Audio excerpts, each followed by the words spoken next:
नमस्कार my dear viewers. आज का टॉपिक बहुत ही हेल्दी होने वाला है क्योंकि आज हेल्थ पे बात होगी। और अगर वीडियो आपने पूरा देख लिया तो आप अपनी फैमिली का लाखों रुपया बचा सकते हैं, क्योंकि आज हेल्थ से रिलेटेड ही बात होगी।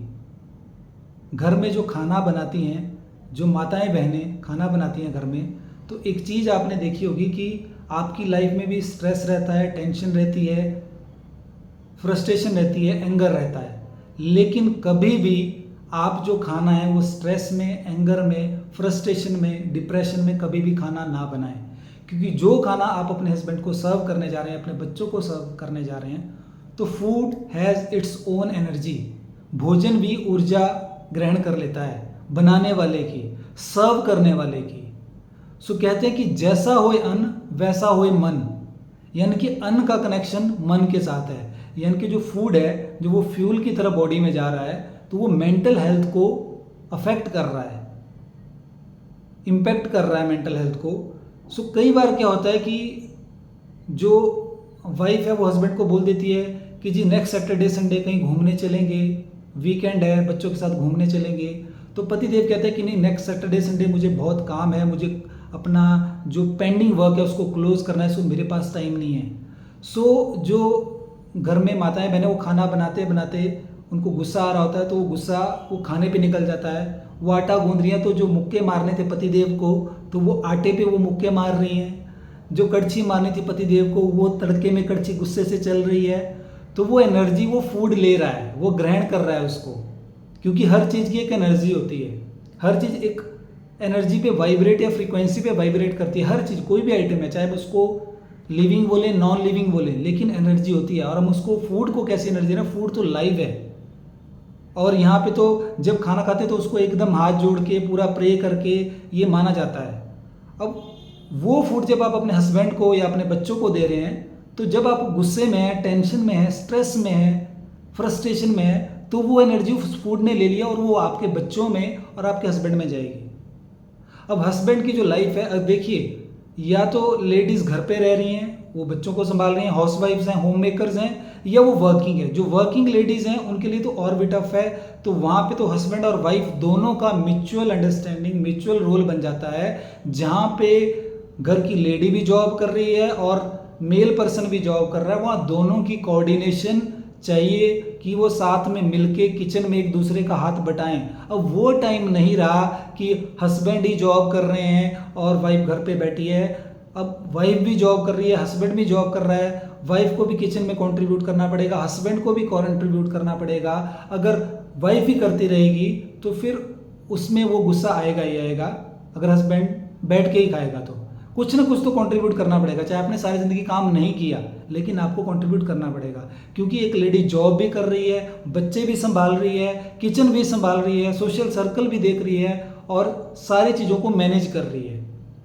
हस्बैंड पे भी स्ट्रेस होता है, जॉब के टारगेट्स हैं। आज की डेट में जॉब करना इट्स रियली टफ। प्रेशर है जॉब में, बॉस का प्रेशर है, बॉस अपना जहर उगल रहा है अपने एम्प्लॉयज़ पे, या टारगेट्स बहुत बड़े हैं, प्रेशर हो चुका है जॉब का, इनसिक्योरिटी है, स्टेबिलिटी नहीं है प्राइवेट जॉब में। सो होता क्या है कि हस्बैंड के अपने चैलेंजेस है, जो वो फील्ड में जा रहा है, वो डे टू डे फील्ड में जा रहा है, काम कर रहा है, उसके अपने चैलेंजेस, उसके अपने प्रेशर है, लेकिन वो कभी भी अपने बच्चों पे, अपनी वाइफ पे नहीं निकालता उसको। लेकिन जो लेडी घर पे रह रही है, जो हाउस वाइफ है, वो अपनी गुस्सा या फ्रस्ट्रेशन खाने पे निकालती है, बच्चों पे निकालती है। और अगर कुछ ना मिले तो फिर दरवाज़ा जोर से मार दिया, तो उस तरह से निकलता है।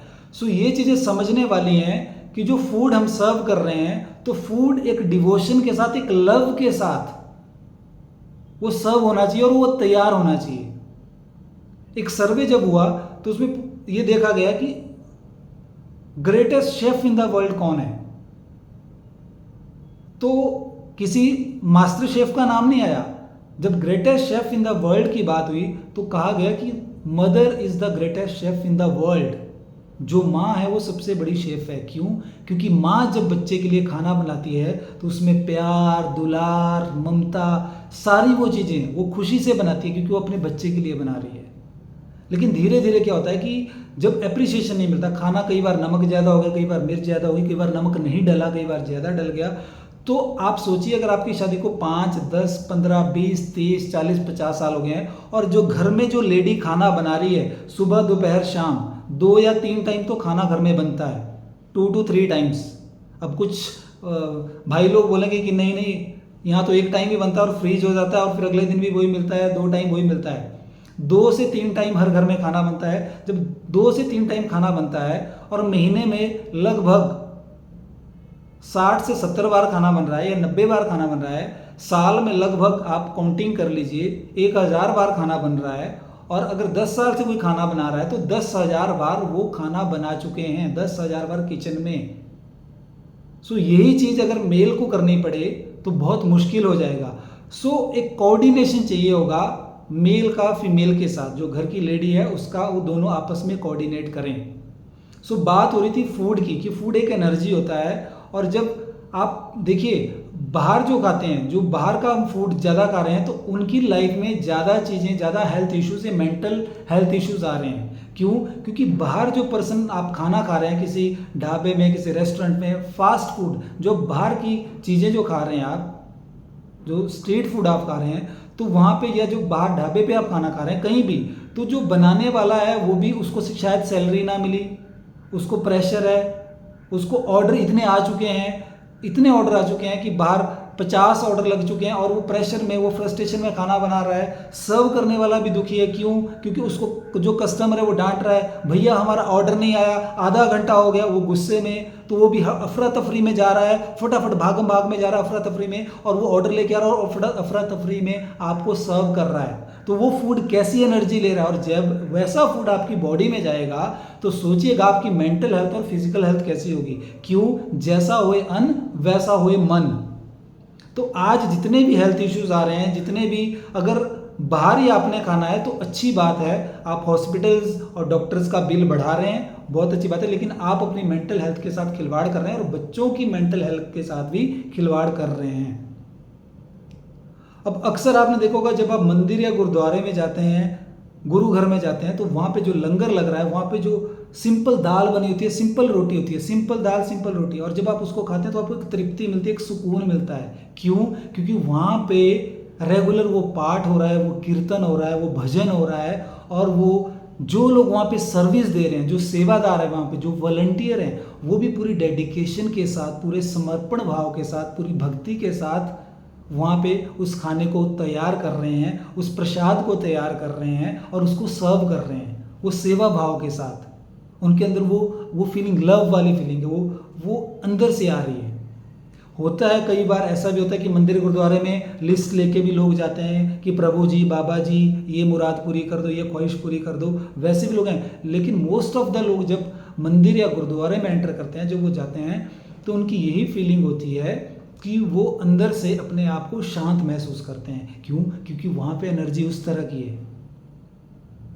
और अगर आपके किचन में, that is heart of the house, kitchen is heart of the house, engine of the house, kitchen में प्रोडक्शन होती है फूड की, फूड आइटम्स की, तो वहाँ पे कैसी एनर्जी है ये बहुत मैटर करता है।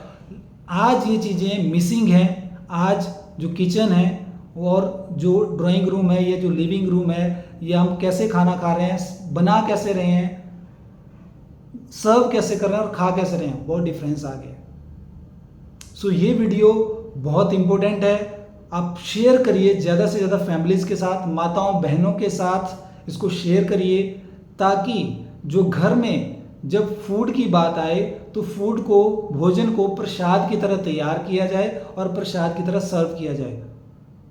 अब आप ये मत कहिए कि तू कौन होता है ये बताने वाला। मैं इसलिए ये कह रहा हूं क्योंकि ये प्रैक्टिकल चीज़ें देखी हैं। अगर आप चाहते हैं आपकी पति की लंबी उम्र हो, लॉन्ग लाइफ हो, आपके लाइफ पार्टनर की लॉन्ग लाइफ हो, तो आप खाने को प्रसाद समझ के तैयार कीजिए। और जब भी खाना बनाएं आप खुश होकर बनाएं। आपकी जो मेंटल स्टेट है वो एकदम हैप्पीनेस वाली होनी चाहिए, लविंग होनी चाहिए। और जब आप फूड को सर्व करेंगे, हो सकता है उसमें मसाले कम डले हों, हो सकता है उसमें तड़का कम लगा हो, लेकिन जब उसको प्यार से, लव से, समर्पण से, डेडिकेशन से बनाया जाएगा, डिवोशन से बनाया जाएगा, हैप्पीनेस के साथ बनाया जाएगा, तो वो फूड, वो प्रसाद बन जाएगा और वो अलग अलग ही एनर्जी बॉडी में लाएगा और तृप्ति देगा उस इंसान को।